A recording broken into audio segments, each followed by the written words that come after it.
Hi, my happy enders. It is another week. And this week we have Frank Castillo, who is a door guy at the Comedy Store. He also was season 2 winner, maybe 3. Fuck me. He's a season winner of Roast Battle on Comedy Central. So he is mean and he knows how to verbally beat the shit out of people. Also, he is the one I bombed so bad in front of the first time I got on to Kill Tony. It was Frank Castillo and Mike Lawrence, who is also another roast battler, who wiped the floor up with me. They fucking just drilled me, which I deserved because it was when I was a newer comedian, which I still am a newer comedian, but and thought that I was funny and I thought I was going to kill it. And you can kind of see it on my face on that Kill Tony episode when I was like, oh fuck, nobody's laughing. Shoot me now. So Frank is amazing. He's super hilarious. I adore watching him. So it was fun getting him on the podcast. So I hope you guys enjoy. Once again, thank you, Speedweed. And not Speedweed, but thank you, Speedweed. Gino does Speedweed. Gino's awesome. But Care by Design, which is CBD, which does the CBD lotion, which I use on all of my patients. And it is amazing. And Absolute Extract. And please like, click, subscribe, comment, send an email to joyshappynings@gmail.com. And enjoy. Get undressed, get under the sheets. Ooh, you're in for a treat. No, I promise this is not a dream. It's just a happy ending with Joy Eileen.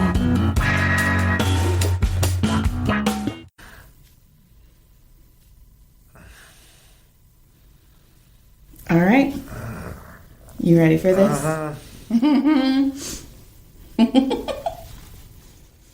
All right, do you want to introduce yourself? Hello, my name's Frank Castillo, and this feels great. And you've had massages before? Mm-hmm. I almost fucked up massages. What do you mean? I was like, you've had mine. Oh. I've had some fucked up massages, too. Have you? Yeah. Any good stories? No, nothing too crazy. Actually, me and this is such a random story. Me and my father used to live in this house, right? Uh-huh. I was in Eastside San Jose. This is when I was in high school.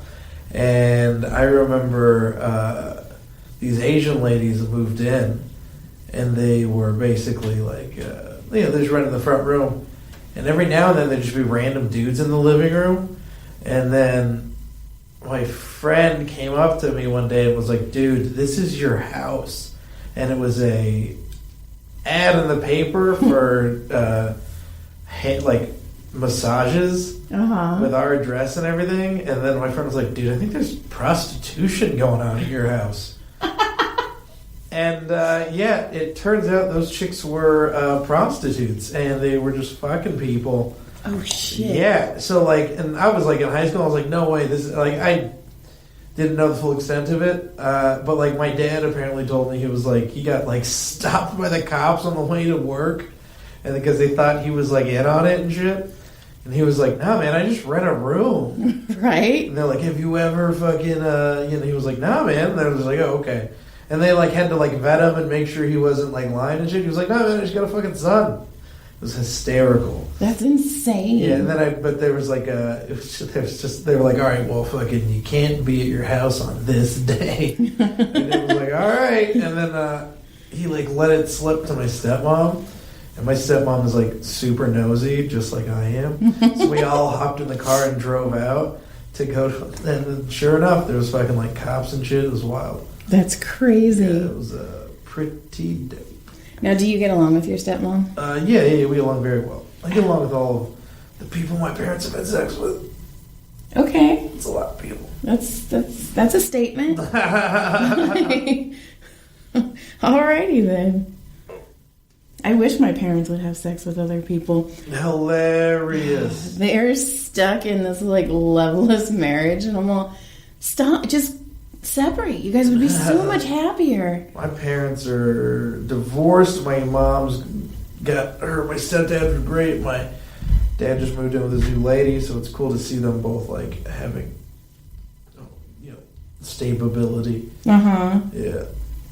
Yeah, it's It's weird. Like, because my mom, in fact, my parents were just here 2 days ago, and my mom's like, your dad, blah, blah, blah. And my dad's like, your mom. And I'm like, oh my, just separate. Yeah, you're like, I don't want to be the one that has to listen. Yeah, I'm terrible when it comes to that, like setting those boundaries of, you know, being like, hey man, I don't want to hear about, you know. Oh, I don't. I will never stick up for myself. I have the worst tattoo on my big toe because I watched him put it on my body, and the whole time I'm like, I don't want this. This isn't what I asked for.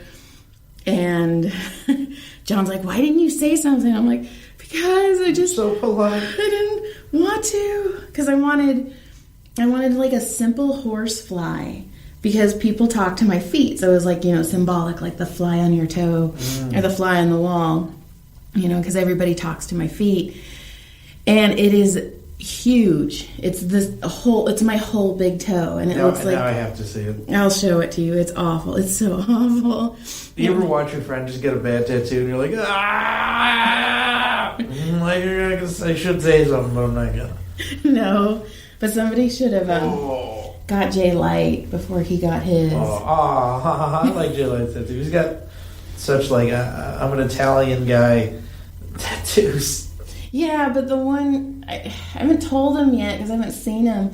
But the middle of that like cow head tattoo, it looks like a vagina. Hilarious. Well, I mean, if you know Jay Light, he used to get a lot of that. Well, maybe it's an homage. Yeah, man, to his heydays, you know? It makes sense because it's a bone and it's a vagina. Okay, all right. I remember my Jay Light was so fucking fun. He's such a funny kid. Well, you know, because we were here, we started working here together kind of at the same time. Okay. And, you know, I got to see what it was like when he was single and, you know, not sober. This kid was just a maniac. It was adorable, man, because he was also just such a sweet kid, so chicks would just be like, oh, look at this sweet kid. And he's like, yeah, now look at my dick. Mm-hmm. Nah, that's not what you do. But I remember, this is great, I can talk about my friends' relationships. I remember there was a chick that I used to work at I used to work at the Starbucks. There was this girl that would always come in, and she was like, you know, I know she was like a PA or whatever, but she'd have to get coffee for all these people. And like, I just remember like everyone in this Starbucks, all the people, especially the guys that worked there, just had huge crushes on this chick. And, you know, when she'd ever come in, we'd always like shoot shit and, you know, crack jokes and shit. And because I was the only one that just wasn't trying to fucking hit on her. And, what's called, one day I walk into my living room, because me and Jerry are living together, and she's in my living room. And she's a prostitute. No. They just all went to school together. And I was like, oh, that's fucking hysterical. Jay was like, you know her? And I was like, you know Jay? And it was like, such a small world. Isn't it? Mm-hmm. It's funny. Yeah. See, I met you the very first time I bombed. So really? Was I mean? You were mean. Was it lovingly though? I don't remember. I kind of blacked my neck out. Right now, are you? No. Oh, hilarious. It was when you were on Kill Tony with Mike Lawrence. Oh yeah. Yeah. Well, I mean, if I was sitting next to Mike, I was probably nicer. It was awful. Hey man, I remember that. Oh my god. And then we were walking home, and I was like, I'm not gonna cry. Or we were walking to the car.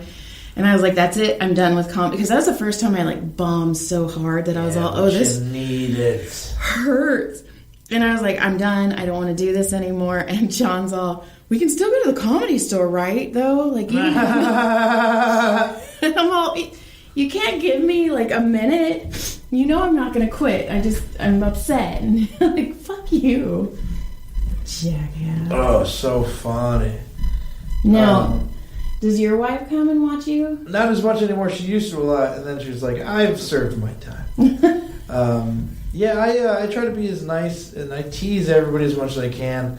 But, you know, it's so funny that sometimes you just forget that it's someone's first time, and they may not be as, you know, used to being made. I grew up with so many fucking cousins and just a big-ass Mexican family, so, like, we always got made fun of. And if you cried, you got made fun of even more for fucking crying. So, like, you know, when you're doing mics and hosting and stuff, it's like, it's easy to tease people. Right. And I forget sometimes. Like, I remember I went up on it was a development spot on a Belly Room show, I think, and, I went up and I had been working all day and I was just, just fucking having fun, just being loose, and this girl in front of me bombed and, like, I cracked a joke and I was like, comedy's hard, guys, and everyone laughed, and, like, it was, like, fucking, it was funny. And then, I just did my shit, and then I just went back to work. I just never thought anything of it. And then, like, I remember, like, a year later, I ran into that same girl, and we were just, like, talking, and then she was like, you don't remember me, do you? I'm like, no, what happened? She was like, first time we ever went on stage, after I bombed, and afterwards you said, comedy's hard, and everyone laughed, and I was mortified. Aww. I was like, I felt so fucking bad. Well, see, it wasn't the fact that you guys were mean, because I was like, I deserve it. It was just the fact that this material had been working at all these open mics, and it's the first time I got on the main room stage at the Comedy Store, and I was all, this hurts so bad. There's a lot of it's when you have like intense pressure, or like just the the moment where you have to deliver or come through, like that's what a lot of comedy is just preparing yourself for stuff like that. Where you're like, okay. Now I gotta like deliver and like come through with the goods. It's interesting. It's also just you start to realize what it is, especially when you're on stage and there's people and you're like, I gotta be funny now. It's a scary thing. Well, I featured for Aiden Park last weekend, and the 3 people who were in front of me, it just wasn't their night. Mm-hmm. I've heard they were funny before, but a lot of my massage patients were in the audience, so I got on stage. And I was like, hey guys, good news. None of you have to tip me next week. I'm sorry. So and yeah, I think somebody didn't think that was very funny, but I was like, if you're doing this, you got to be able to get teased. Right. I mean, my best friend, growing up, when I came up, I was, Trey Stewart and a bunch of really good dudes were like Quincy Weekly and all these guys were like my friends, and fucking... especially black comics, if you suck, they will fucking tell you. Which, yes. And, like, Trey Stewart would fucking talk so much shit to me. It was the funniest thing. But, I mean, those are your friends, man. You need that. You need your friend to look at you and be like, bro, that's not funny. Or, like, you could do better, or you can, you're a better comic than that, blah, blah, blah. You need people like that around. I agree. Those yes people that are like, oh, my God, you're so funny. I'm like, yeah. But... what do I need to improve on? Yes, or exactly. And there's times when you're just fucking around and you're like, fuck, I just got a punchline. Okay, cool. Yeah. Okay, let's do it. I mean, I think that's what it's like when I have friends. I don't have any, so... Well, that's what you're talking about. I'm okay with that. Hands like these, you don't have friends? Or... Everybody likes my hand. In fact, who was... Oh, Jason Rouse. He was talking to me. He goes, when I talk to you, I just stare at your hands. And I'm all, okay... And well, normally it's my tits, but all right, we'll do hands. And he's like, I want them on me. Okay. That's what I'm good for. Yay! So, girl, how many brothers and sisters do you have? I'm the oldest. I have 3 younger siblings, 2 sisters, 1 brother. I almost forgot. That's last. Maseo, Asadet, and Ace. Oh, and Melina. I'm so fucking relaxed and mixing up nicknames. Yeah, Maseo, Asadet, we also call her Ace, and then Melina. Okay. Yeah. Melina's oldest, Ace is second oldest, and then Maseo's the youngest. Now, how far apart are you guys? Oh, man, my oldest sister's 20, so we're about 10 and a half, 11 years apart. Okay. Then my little Ace, I think we're like 18, 19 years apart. She's like 11, 12, I think right now. 30, yeah, but 18, 19, and my little brother's about 20, 21. Yeah, I think that adds up. I'm fucking terrible with math. That's okay. Because all my boys are 5 years apart. So. Oh, nice. Yeah, no, there's a big age gap, they're gonna be sleeping on my couch when they're in their 20s. My brother slept on my couch. That was fun for like a year. He came over the other day and I'm like, everybody get off Uncle Adam's bed, and he's all, fuck you. Yeah, I wouldn't mind being the successful brother and then being like, yeah, fucking you kids come find yourselves on my couch for a summer. You know what I mean? Right. It's fun, though, because it was just me and my brother, and I'm 6 years older. Mm-hmm. So I was like, oh, come. And now he's married, and they're having a baby. And I'm like, oh, fuck, you're grown up now. It's weird. They don't stay young forever. No. I told Brody, I was like, you're going to start smoking cigarettes. And he's like, why? And I go, because I need to stunt your growth. Yeah. You're 8. You're already getting too big for me. And he's it. Although I'm trying to convince John that we need a bunny. Because when my kids start getting older, I am like, I need something else to love. No, yeah, pets are important, man. Especially when I'm on the road all the time. Like, having a cat at home, it really helps. One, with me and my wife, because, you know, she gets lonely when I'm gone. And then when I'm home, she, you know, works pretty much during the day. And fucking, you know, comics life's all from fucking 7 p.m. on. Right. So it's like, you know, she comes home at 7 and we hang out for like 3 hours and then I'm gone for like fucking Batman. Yep. I love that you said Batman. He's my superhero. Oh, nice. I have a Batman tramp stamp. Remember how you were talking about watching your friend get bad tattoos? Yeah. You're a lot of friends' bad tattoo story? Yeah, I am. So funny. I have the tattoo on my neck. I have the Batman tramp stamp. I have the fly on my yeah, there's a lot of them that are just like, what the fuck was I thinking?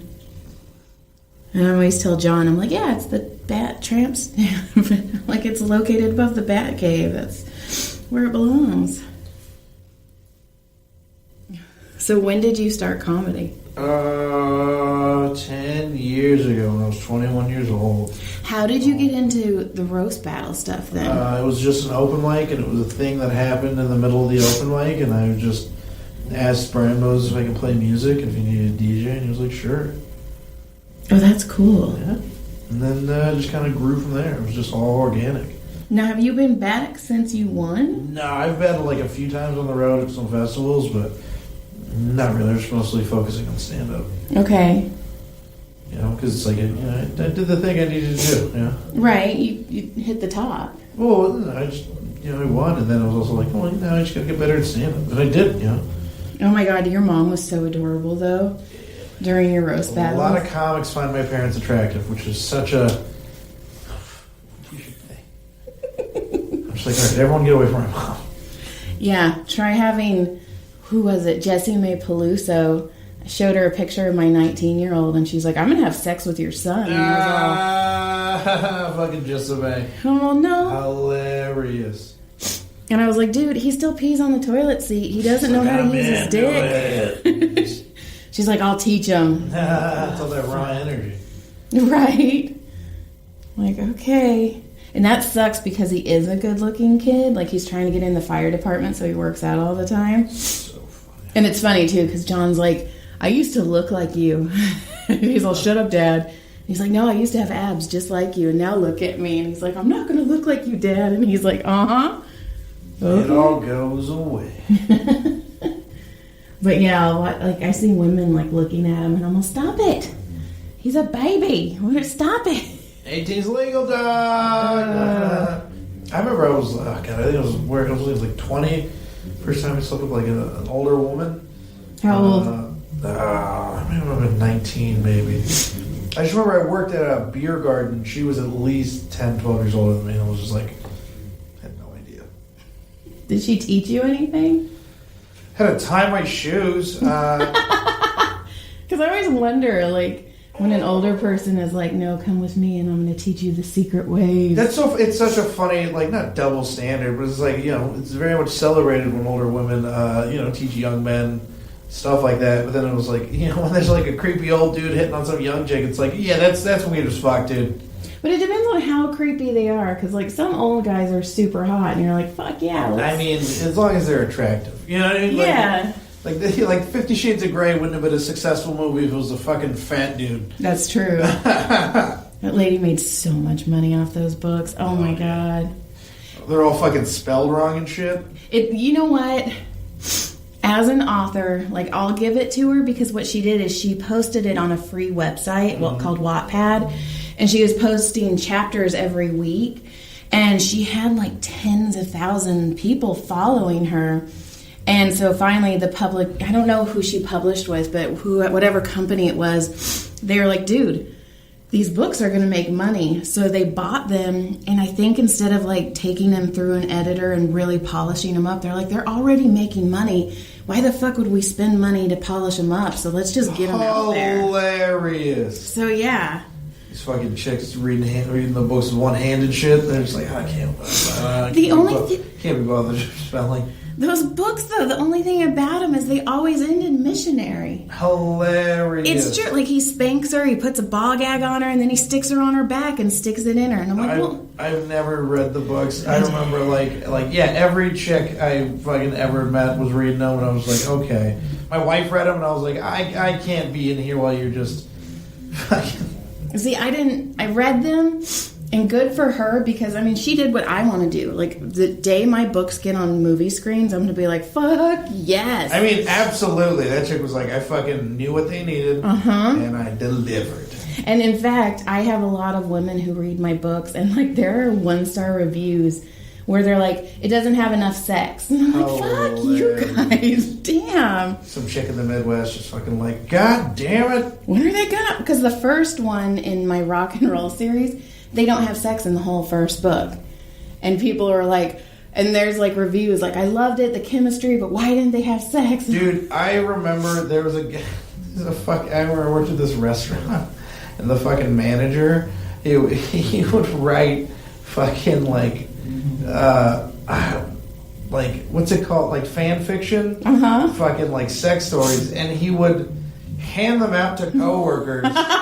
For critiques, and I just remember being like, "Yo, this motherfucker hasn't been fired yet." And everyone's like, "No, it's kind of like a thing he does." I'm like, "This is weird," and it was just so fucking. He was just so ballsy, dude. It was hilarious. Well, supposedly, 50 Shades is a Twilight fanfic. Oh yeah, I believe it. And I like the Red Room of Pain, vampires, blah, blah, blah, blah, blah. I was a huge Harry Potter nerd. That was my shit. I was a huge Harry Potter. Still am. My youngest, Brody, we're listening to it on audio right now.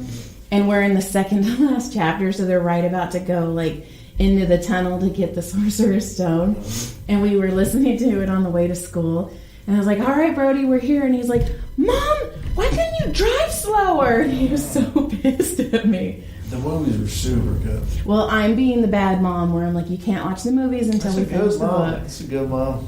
So, but yeah, he's like, can we listen to the second one after the first one? And I was like, yep, let's do it. See, man, get your kids to read. Yeah, my grandfather was real adamant about us reading a lot as kids. Yeah, well, see, I was a super nerd, and I was very awkward. I still am. Like, I don't know how to talk to people unless they're naked, face down. And I'm like, oh, I got you.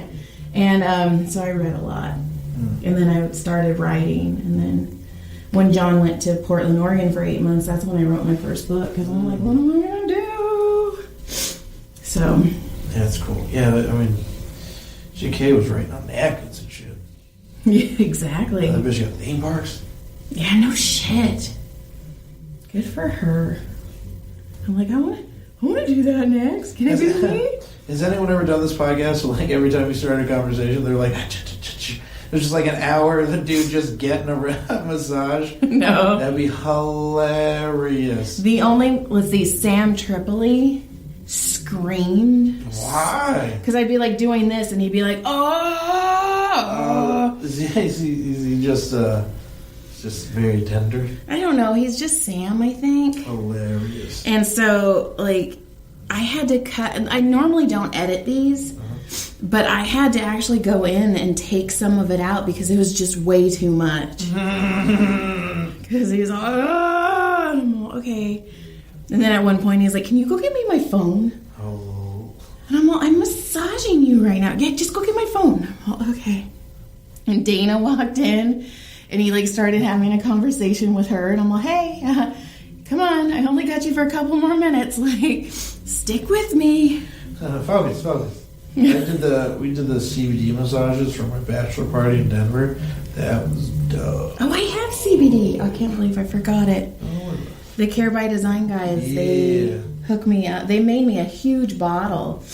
Rogan's the only other person who has one, and I use it, and I didn't bring it out because I got some CBD stuff from my grandparents, my wife's grandparents. They like it.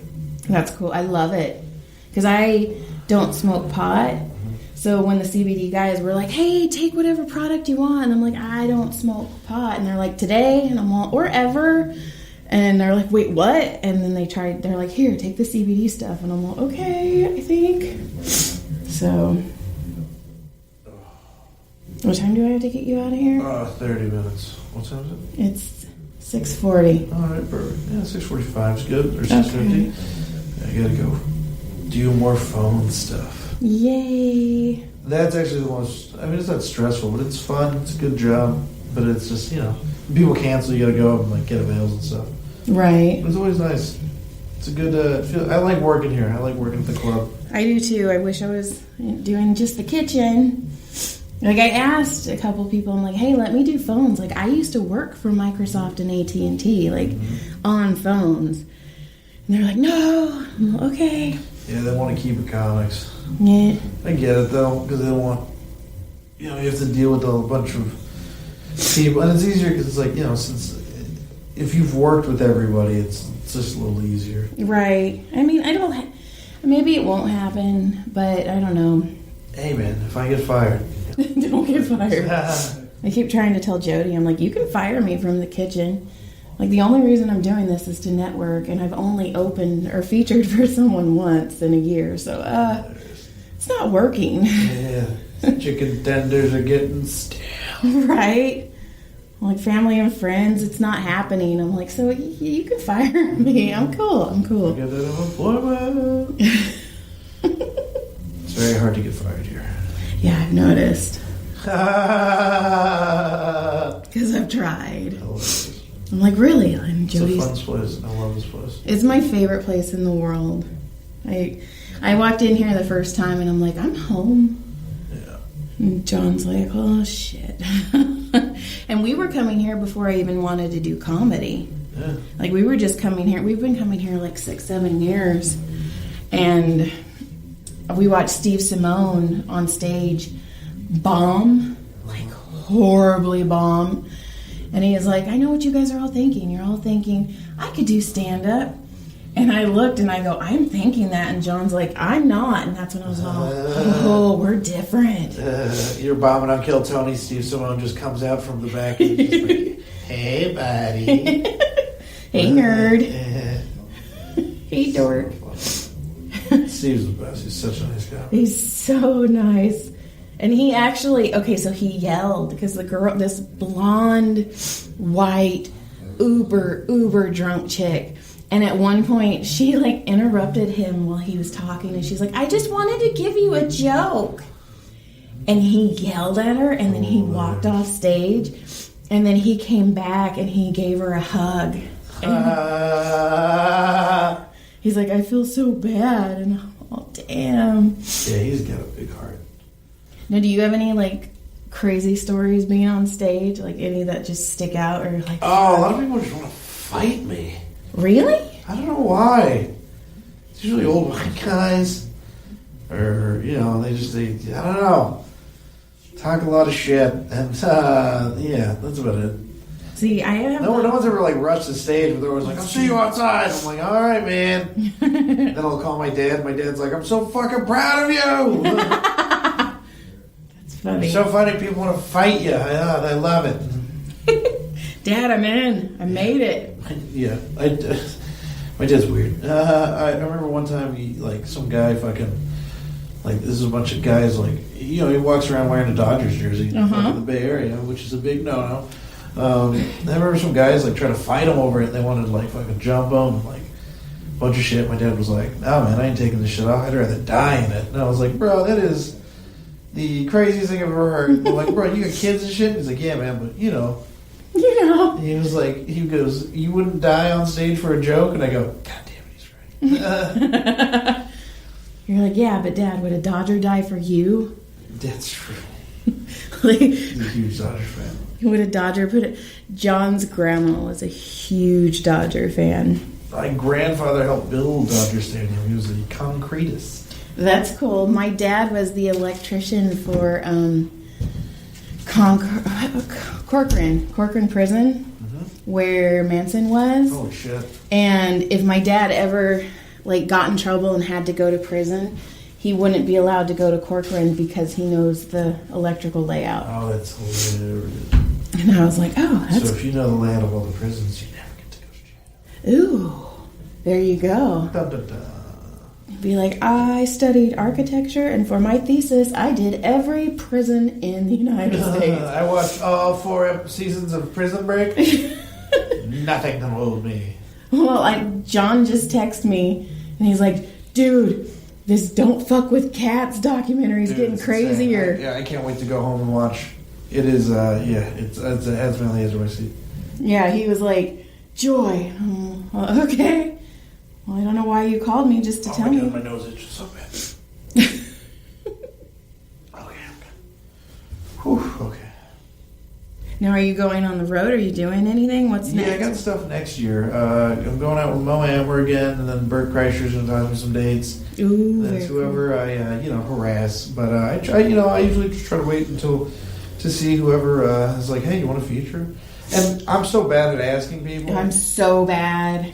And it's also like, you should have it all just depends on how you are as a comic, Right. Like, if you are in the space where it's totally, some people, you ask and they're like, yeah, of course, Right. It's like, I'm paid regular, I've done all these things, so sometimes it's just you're asking. you're legit, though. Yeah, and then, but other times you see, if you're too young or you're too new or you can't, do the, I remember when I was really young, not really young, but I was younger in it, a really huge guy asked me to feature for him, my first theater, and I told him no, because he wanted me to do 25 minutes, and I knew I didn't have it. Right. And I was like, I don't want to fucking do that, and he respected that I told him that. Right. And it worked out, but it was just there's definitely the moment of some people would just be like, not do it, and I'm like, no, I don't want to fucking eat it. No, I get that. You don't want to fucking ruin your opportunity. Don't take the chance just because it's right there, Right.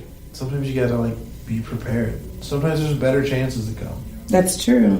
You just have to be smart about it. Yeah. Damn, you've really got something going on in your right shoulder right here. Yeah. I keep coming back to it. What is it? It's just a big knot. Ugh. You feel it? It's all crunchy. Yeah. Is that shoulder cancer? Oh my god. Okay. Jamar.